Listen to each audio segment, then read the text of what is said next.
తెలంగాణలో శ్వేతపత్రాలపై కాంగ్రెస్ బీఆర్ఎస్ మధ్య సవాళ్ల పర్వం కంటిన్యూ అవుతుంది. మొన్నటి వరకు అసెంబ్లీలో రచ్చ జరిగితే ఇప్పుడు సభ వెలుపల కూడా ఫైట్ నడుస్తోంది.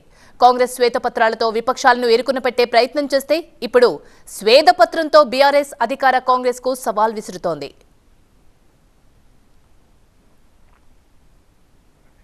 కాంగ్రెస్ ప్రభుత్వం ఉద్దేశపూర్వకంగా బీఆర్ఎస్ పాలనను బద్నాం చేసేందుకు ప్రయత్నిస్తోందని మాజీ మంత్రి కేటీఆర్ అన్నారు.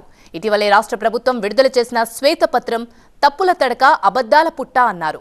అదొక అంకెల గారడేని, అబండాల చిట్ట అంటూ తీవ్రస్థాయిలో విరుచుకుపడ్డారు. ప్రభుత్వం చేసిన ఆరోపణలు, విమర్శలకు అసెంబ్లీ వేదికగా ధీటుగా సమాధానం చెప్తామన్నారు. గత 9.5 ఏళ్లలో ప్రగతి ప్రస్థానాన్ని వివరిస్తూ తెలంగాణ భవన్లో శ్వేతపత్రం పేరిట కేటీఆర్ పవర్ పాయింట్ ప్రెజెంటేషన్ ఇచ్చారు. వారికోస్ వెయిన్స్ వ్యాధికి కేవలం 30 నిమిషాల్లో చికిత్స. కాల్ చేయండి 9989527715.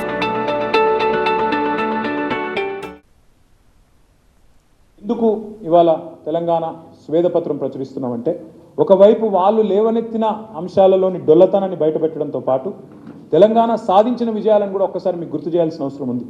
తెలంగాణను ఒక విఫల రాష్ట్రంగా చూపెట్టే ప్రయత్నం ఏదైతే చేస్తూ ఉన్నారో అది శుద్ధ తప్పు. తెలంగాణ ఇవాళ ఆకాశమంత ఎత్తున, హిమాలయ పర్వత స్థాయిలో భారతదేశంలో ఒక ఆదర్శ రాష్ట్రంగా, అగ్రగామి రాష్ట్రంగా ఉన్నది. రాష్ట్ర ప్రతిష్టను దెబ్బతీసే ప్రయత్నం ఏదైతే వాళ్ళు చేస్తూ ఉన్నారో ఇది తప్పు అని చెప్పే ప్రయత్నం. మేము చెప్పిన ప్రతి లెక్క ఇదేదో నా సొంత కవిత్వమో, టీఆర్ఎస్ పార్టీ లెక్కనో, మా కేసీఆర్ గారు ఇచ్చిన లెక్కనో కాదు.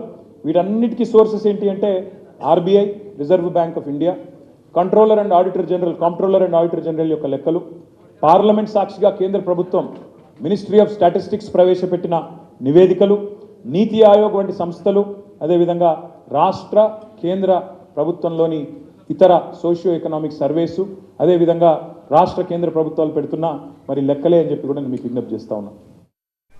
అసెంబ్లీలో తమకు మాట్లాడే అవకాశం ఇవ్వకుండా చివరికి వాయిదా వేసుకున్నారని మాజీ మంత్రి అన్నారు. అయితే బాధ్యత గల పార్టీగా శ్వేతపత్రం విడుదల చేస్తున్నామని చెప్పారు. కోట్ల మంది చెమటతో రాష్ట్రాన్ని అభివృద్ధి చేసుకున్న తీరును వివరించేందుకే ఈ శ్వేతపత్రం అన్నారు. కొత్త రాష్ట్రంగా ఏర్పాటైన తరువాత విధ్వంసం నుంచి వికాసం వైపు, సంక్షోభం నుంచి సమృద్ధి వైపు తెలంగాణ అడుగులు వేసిందన్నారు.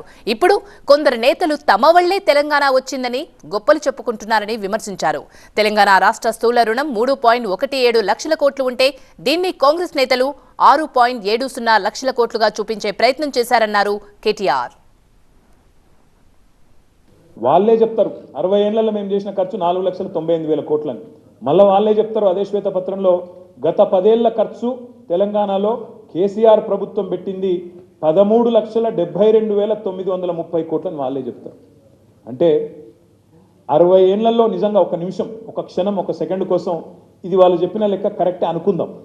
అభూత కల్పన అయినప్పటికీ అనుకుంటే దానికంటే దాదాపు 3 రెట్లు ఖర్చు పెట్టిన తెలంగాణ ప్రభుత్వం ఏమో పని చేయలేదంటారు. కానీ వాళ్ళు మాత్రం 60 ఏళ్లలో పెట్టింది మాత్రం చాలా గొప్పగా పెట్టినాం, ఖర్చు పెట్టినాం అని చెప్పి మన ముఖ్యమంత్రి గారు, మన గౌరవ పెద్దలు కేసీఆర్ గారిని తులనాడే ప్రయత్నం, తెలంగాణ రాష్ట్ర ప్రతిష్టను దెబ్బతీసే ప్రయత్నం వారు చేసినారు.